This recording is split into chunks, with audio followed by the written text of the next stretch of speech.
Hey folks, welcome back to Only the Best Fantasy Novels. My name is Robin, and today I'm going to talk about The Heroes by Joe Abercrombie.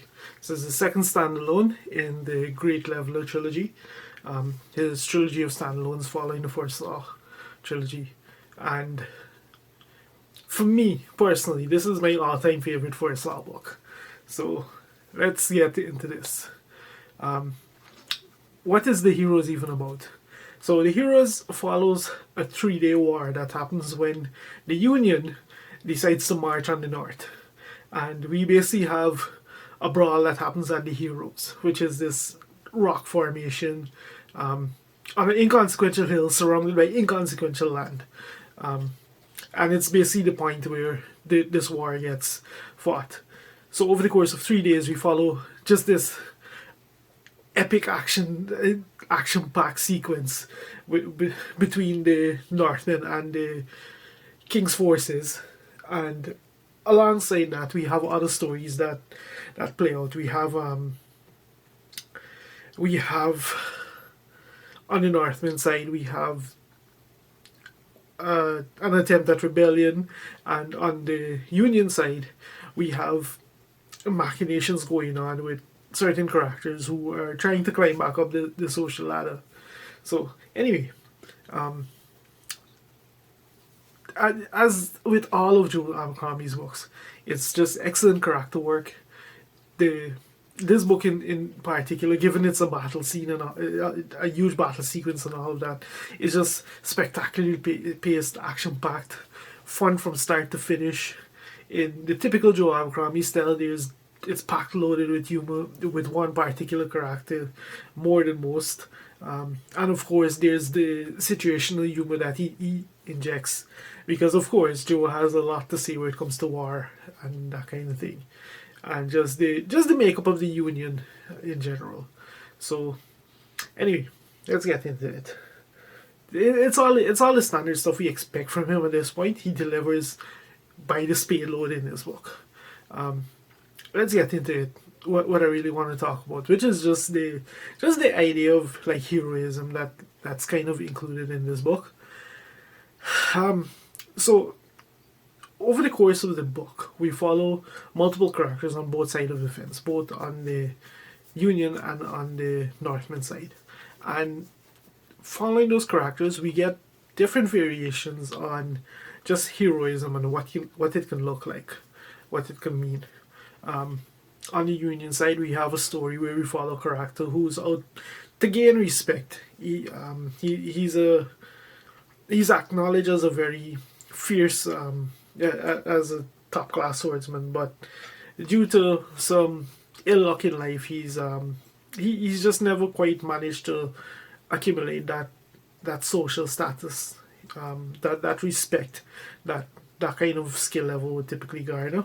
So he's out on a quest not just for respect but also for redemption, because following the events on Best Served Cold, he was directly impacted by that. So that's one main POV that we follow there. The second, we have the wife of another particular character is who is essentially out to climb the ranks of the nobility as far and as fast as possible. She married the person who is essentially the son of a traitor, and now she's out to get all she can get, essentially, by any means necessary. And then another main character that we follow on the Union side is a corporal who is just this career soldier, and his idea of heroism is essentially war profiteering, and just the way the average soldier deals with all this craziness that goes on, and how he carves out a life. And the cool thing about his entire story is that you don't necessarily see it throughout until the very end. The one single act that he performs shows what that particular brand of heroism can look like. So there's that. And then on the Union side, we have a veteran soldier at the end of his career, trying to kind of trying to pass the torch, and and it with his story, you kind of have to decide at what point is it too much, at what point do you hang up your sword and walk away?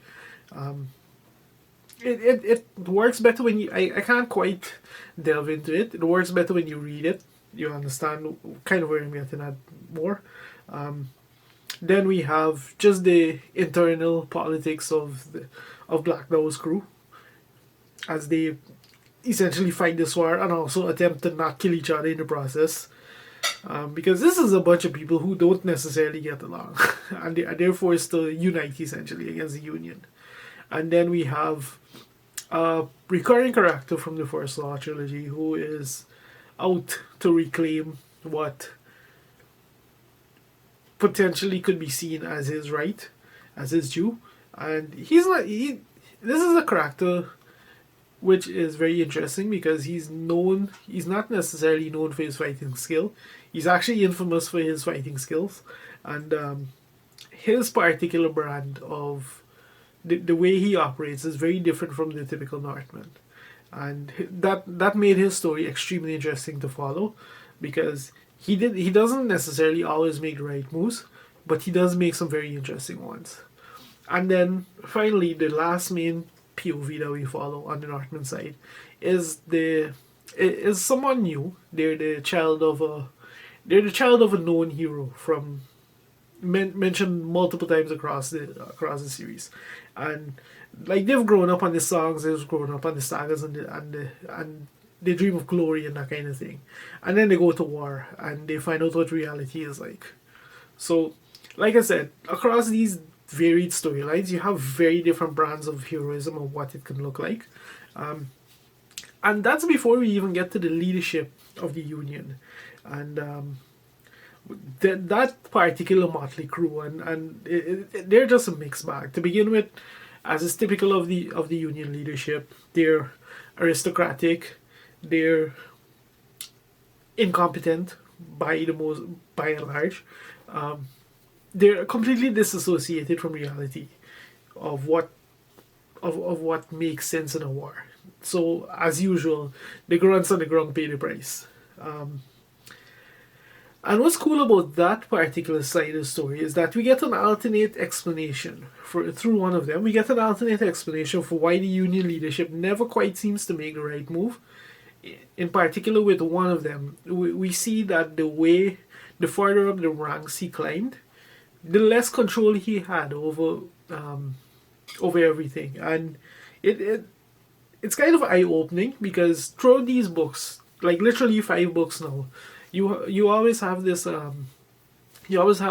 kind of thing in the back of your head. Oh, the Union leadership is typically garbage or whatever. But now you kind of see the flip side of it, why it is like that. But anyway, on their side, we have different. Once again, we have different motivations. We have just brashness. We have dreams of glory. We have another character who's looking for redemption, and is choosing to go about it by trying to be a paramount of loyalty, let's say. And that's not necessarily the right approach in this kind of system. But anyway, so throughout these storylines, like Joe already has quite a bit to do with quite a lot to say when it comes to war and bureaucracy and heroism and all these things. But this book felt almost like a playground for him to just really deep dive into all this stuff and try to figure out what makes heroes tick and what makes them break, and not just that, but kind of peel back what the person looks like behind the heroism. And oftentimes you find they're just a regular person, just like you and me, with like complicated and often inconsistent. Not that they're hypocritical, but just that they have conflicting beliefs and these kind of things, and conflicting attitudes. And it was just fascinating to read, because it added this whole new dimension to this book that I really love. By the way, this is a reread, like all the First Law stuff I've been reading so far. So it was just entertaining to read. And like I said, this is a typical Joe Abercrombie book, like excellent character work, just an entertaining story from start to finish, ram-packed with humor, both overtly, and then there's a situational and this kind of thing. Like, it's just well done. Like, start to finish, this book it hooks you, and it never quite let you go.